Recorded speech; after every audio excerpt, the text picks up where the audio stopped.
guys, welcome or welcome back to my YouTube channel. This is me Anshika this side and I welcome you all to my brand new video. So ये वाली जो video होने वाली है that is going to be preparing for my accounts pre-board and ये वाली जो video है वो 17th of December की है and आज मैं 18th of December को इसको वॉइस ओवर कर रही हूँ।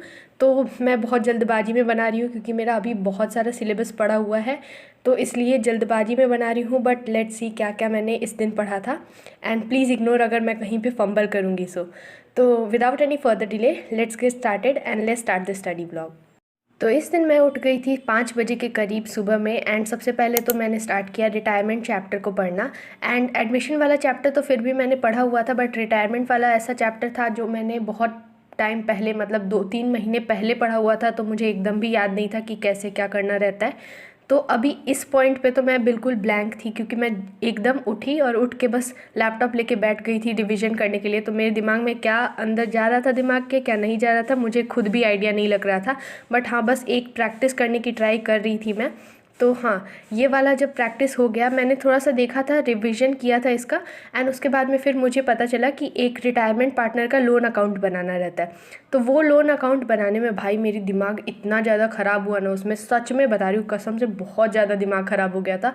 क्योंकि ना सबसे पहला वाला जो मतलब सिंपल वाला रहता है वो तो आराम से हो जा रहा था, पर आप लोगों को भी पता होगा कि वो जो लोन अकाउंट है, जो पार्टनर जो रिटायर हो रहा है वो 30 जून को रिटायर हो जाता है। तो उसमें इतना सारा कैलकुलेशन है, बाप रे बाप, मेरा दिमाग ख़राब हो गया था उसमें। और उसी में मुझे 1.5 घंटे लग गए थे। लास्ट में मुझे वो भी समझ में नहीं आया, वो बात अलग है। बट एनीवेज़ फिर यहाँ पे ना मैंने वो रिवाइज़ किया रिटायरमेंट वाला चैप्टर, और यहाँ पे मैं डिसोल्यूशन वाला चैप्टर देख रही थी।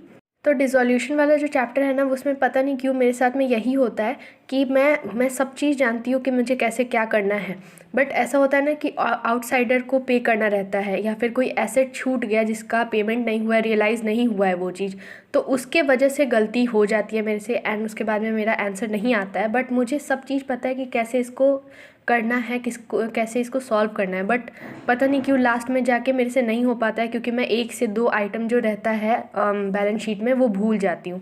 तो हाँ, वो चीज़ है, बट अब क्या कर सकते हैं।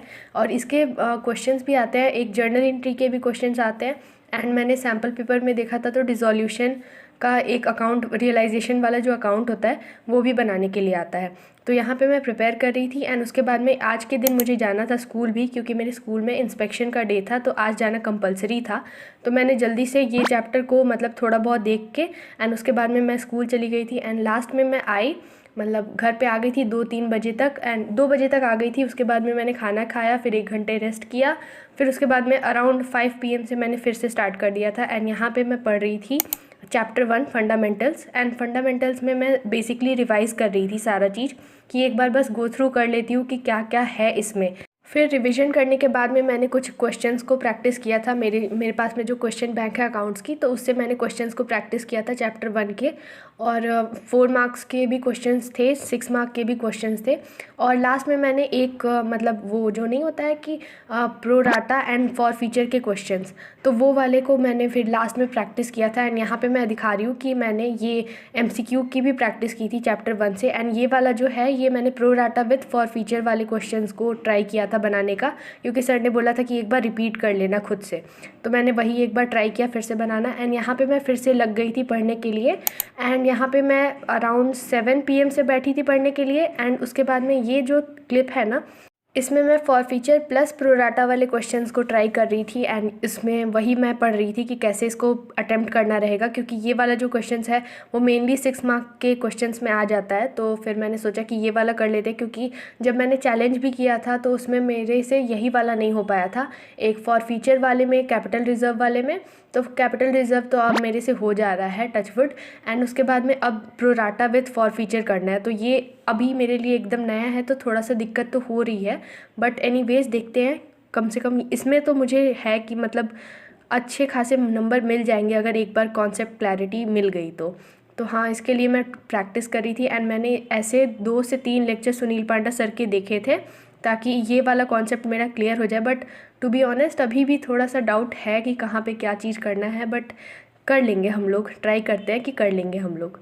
तो अब पता है मुझे ऐसा लग रहा है ना कि मैंने अकाउंट्स के पेपर पे कुछ ज़्यादा ही ध्यान दे दिया है एंड पता नहीं इसमें मार्क्स आने वाले भी हैं मेरे कि नहीं। बट अगर मैं दूसरे सब्जेक्ट्स पे भी ध्यान दे सकती थी, बट वो मैंने नहीं किया क्योंकि मेरा सारा ध्यान इसी पे चला गया, अकाउंट्स पे।